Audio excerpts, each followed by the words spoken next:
Olá pessoal, tudo bem? Aqui é o professor André Santiago com mais uma de nossas Pitadas de História.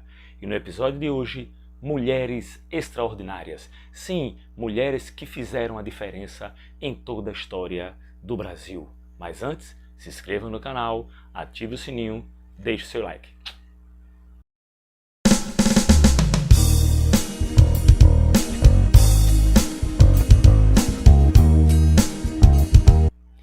Falando de mulheres extraordinárias, começaremos com Catarina Alves Paraguaçu, que foi uma indígena tupinambá da região onde hoje é o estado da Bahia.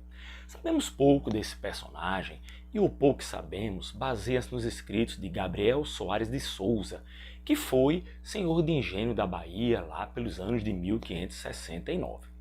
Outro relato mais detalhado é contado pelo jesuíta Simão de Vasconcelos, provincial e reitor dos colégios da Bahia e do Rio de Janeiro. Segundo a certidão de batismo, realizado em 30 de julho de 1528 em Saint-Malo, na França, olha, vejam só, e que foi encontrada no Canadá, o seu nome verdadeiro seria Guaimbipará e não Paraguaçu, nome que significa mar grande, como registra Frei Santa Rita Durão em seu poema Caramuru. Passa a adotar o nome de Catarina do Brasil ou Catarina de Grange, em homenagem à sua madrinha de batismo, Catherine de Grange, esposa de Jacques Cartier, que vem a ser o explorador do Canadá, o primeiro explorador europeu. Teria sido oferecida como esposa por seu pai, o cacique Taparica, ao náufrago português Diogo Álvares, o Caramuru, que passou a gozar de certo prestígio entre os tupinambás da Bahia.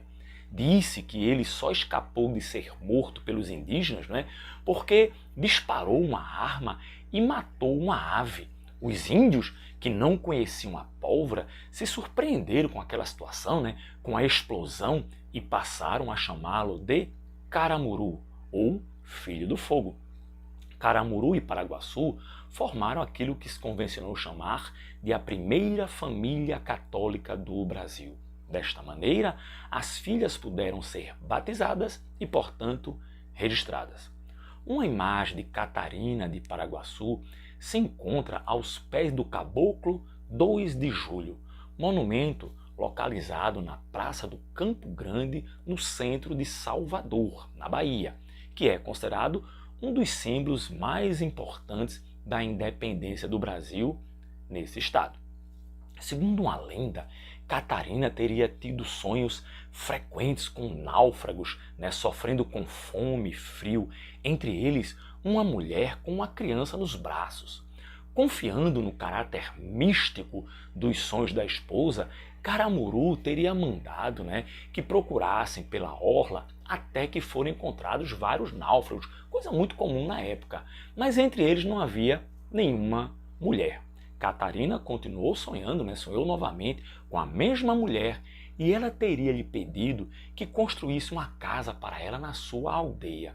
Em pouco tempo, foi encontrado uma imagem da Virgem Maria com o menino Jesus nos braços, que está localizado até hoje, essa imagem, no altar da Igreja da Graça. Catarina faleceu em idade avançada no ano de 1583 e elaborou o testamento existente até hoje no mosteiro de São Bento da Bahia, no qual deixa seus bens para os monges beneditinos. Os seus restos mortais repousam na Igreja e Abadia de Nossa Senhora da Graça, em Salvador. Catarina de Paraguaçu, uma mulher extraordinária. Mas temos também Ana Pimentel. Espanhola de nascimento, foi muito importante para a formação do Brasil colonial. Ela era filha de Arias Maldonado, comendador de Estriana e regedor de Salamanca e Talavera, e de Dona Joana Pimentel, filha de Dom Pedro Pimentel, senhor de Távora, e irmã de Dom Bernardino Pimentel, que vem a ser o primeiro marquês de Távora.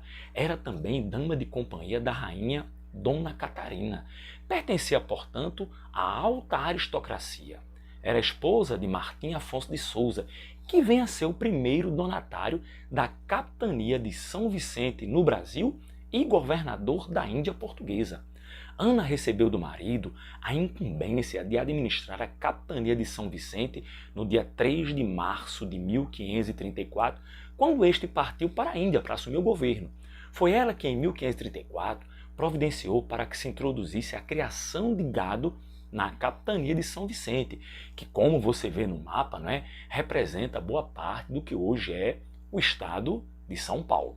E foi ela, Ana Pimentel, que em 1544 revogou a ordem do marido que proibia a entrada de europeus no campo de Piratininga, e assim ela permitiu a expansão portuguesa para os campos de São Paulo. Providenciou também o cultivo de laranja na capitania, com o objetivo de combater o escorbuto, uma doença provocada pela falta de vitamina C e que atacava os embarcados durante a travessia do Oceano Atlântico. Ela também é responsável pela introdução aqui no cultivo do arroz e do trigo. É uma mulher extraordinária, a primeira governante do Brasil. Outra mulher extraordinária é Francisca da Silva de Oliveira, ou apenas Chica da Silva, que foi uma escrava, posteriormente alforriada, que viveu no Arraial do Tijuco, atual cidade de Diamantina, então pertencente ao município do Cerro, Minas Gerais, durante a segunda metade do século XVIII. Coisa muito comum nessas épocas, o pai era branco português e a mãe era uma escrava. Chica, portanto, herda a condição de escrava de sua mãe. Manteve, durante mais de 15 anos, uma união consensual estável com o rico contratador dos diamantes, João Fernandes de Oliveira, tendo com ele 13 filhos, ora vejam só.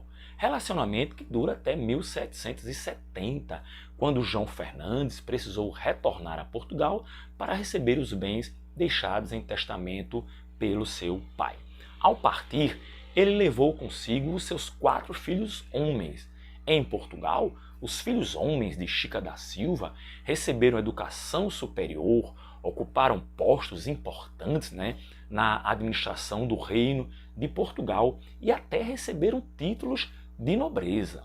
Chica da Silva ficou no Arraial do Tijuco com as filhas, as moças, e a posse das propriedades deixadas pelo marido, o que lhe garantiu uma vida bastante confortável. Suas filhas receberam a melhor educação que se dava às moças da aristocracia do Brasil, colônia naquele período, sendo enviadas para o recolhimento de macaúbas em Santa Luzia, onde aprenderam a fazer tricô, foram letradas e receberam instrução musical. Dali, elas só saíram em idade de se casar, embora algumas tenham seguido a vida religiosa, o que também era muito comum na época. Segundo documentação analisada pela historiadora Júnia Ferreira Furtado, durante sua vida, Chica da Silva chegou a ser dona de pelo menos 104 escravos negros, escravos como sua mãe, ou mulatos, como ela. Essa quantidade de escravos, até para a época, era muito mais elevada que a média existente na província de Minas Gerais.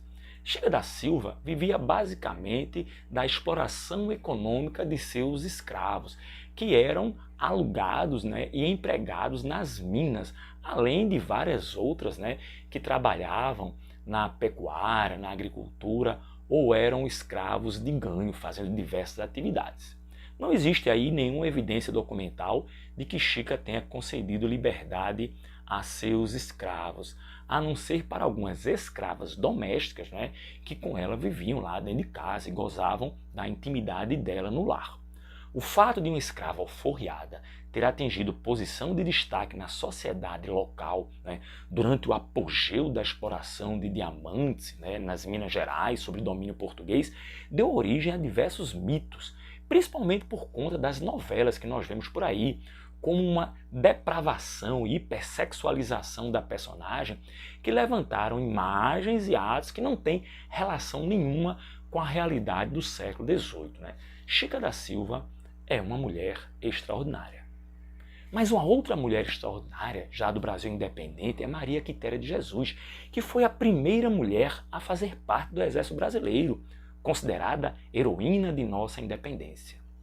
A baiana fingiu ser homem para poder entrar nas Forças Armadas. Maria Quitéria nasceu em 1792, em uma fazenda localizada na então freguesia de São José de Itapororocas, local onde hoje fica a cidade de Feira de Santana, na Bahia. Não tinha formação escolar, mas era experiente na caça e na pesca, bem como no manejo de armas. Diferente das moças de sua época, ela era independente e contrariava, claro, os padrões da sociedade vigente. Em 1822, o Conselho Interino do Governo da Bahia passou a recrutar voluntários para as lutas de apoio à nossa independência. Maria Quitéria, interessou-se pela proposta e pediu a seu pai permissão para se alistar, ora, vejam só. Mas, claro, ele a proibiu, era coisa da época. Decidida a lutar, Maria Quitéria contou com a ajuda de sua irmã, Teresa Maria, e de seu cunhado, José Cordeiro de Medeiros. Ela pegou o uniforme do cunhado emprestado, cortou seus cabelos e apresentou-se como homem ao exército. Ela virou o soldado Medeiros.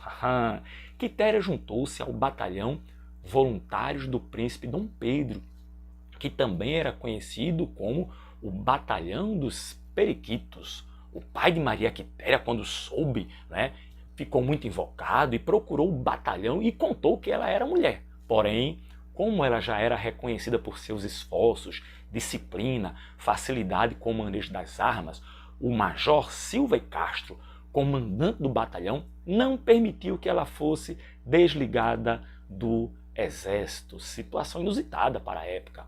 Após adotar seu nome verdadeiro, Maria Quitéria trocou o uniforme masculino por saias e adereços. Sua coragem em ingressar em um meio masculino chamou a atenção de outras mulheres lá da Bahia, as quais passaram a juntar-se às tropas e formarem um grupo comandado pela própria Quitéria. Ela participou de vários combates com esse batalhão, entre os quais estiveram a defesa da Ilha da Maré, da Barra do Paraguaçu, de Itapuã e da Pituba. Depois da declaração da independência, as tropas portuguesas permaneceram combatendo no Brasil, principalmente na Bahia. Maria Quitéria, mais uma vez, destacou-se ao guerrear com as mulheres de seu grupo na foz do rio Paraguaçu.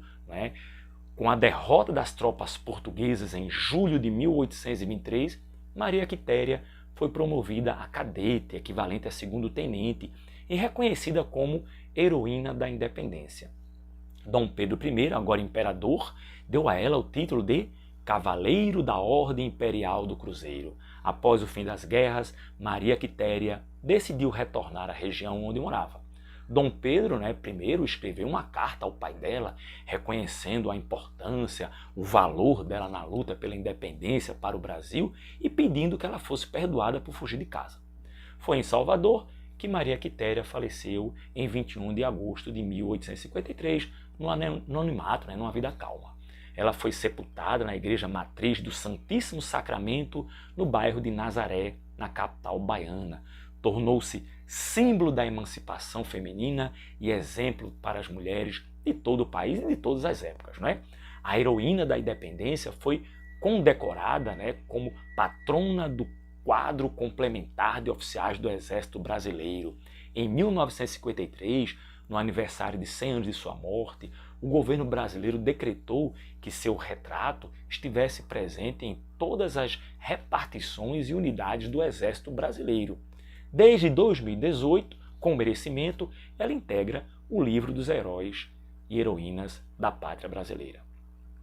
Outra mulher extraordinária, Anita Garibaldi, que nasceu na cidade de Laguna, Santa Catarina, em 1821, era filha de um comerciante. Aos 14 anos, após a morte do pai, casa-se com um sapateiro, mas o casamento só dura 3 anos.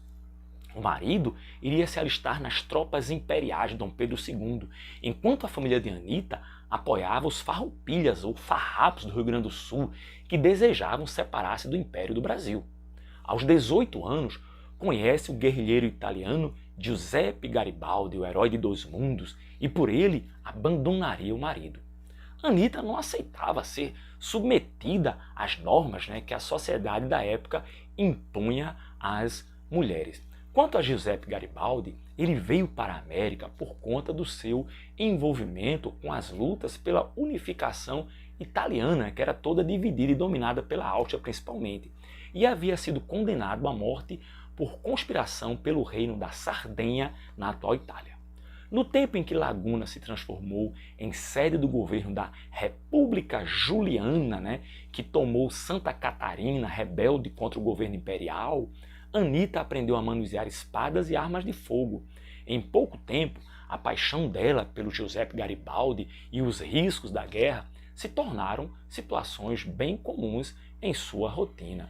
Anita Garibaldi participaria da luta conduzindo colunas em marcha, organizando um hospital para cuidar dos feridos, né, em combate, né, e participando de batalhas também.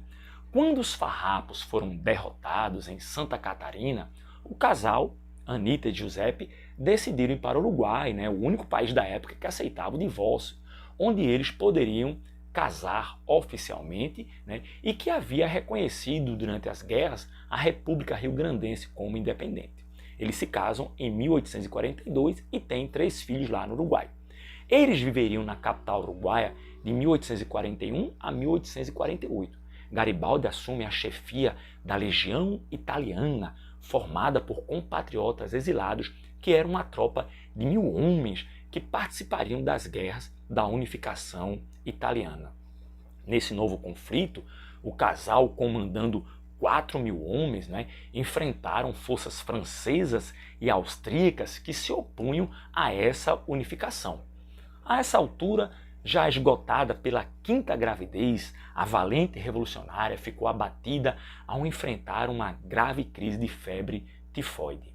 Não resistindo, Anita faleceu nas proximidades de Ravenna em 4 de agosto de 1849. É uma mulher extraordinária.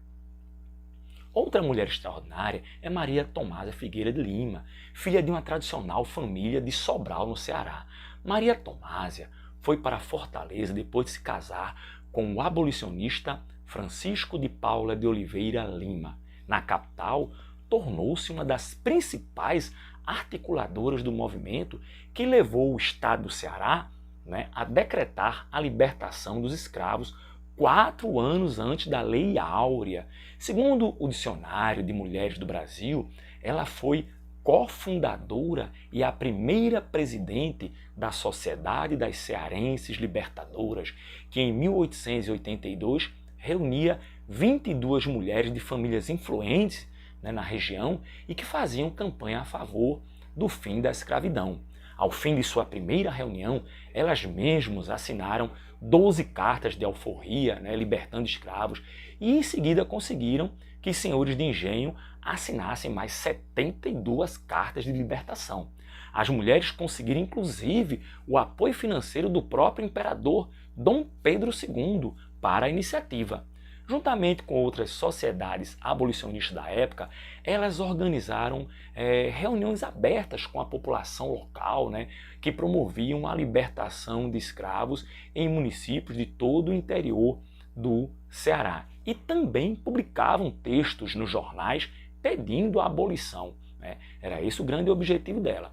Maria Tomásia estava presente na Assembleia Legislativa no dia 25 de março de 1884, quando foi realizado o ato oficial de libertação dos escravos do Ceará, que deu força, né, à campanha abolicionista em todo o país. É uma mulher extraordinária, aqui, nas Pitadas de História.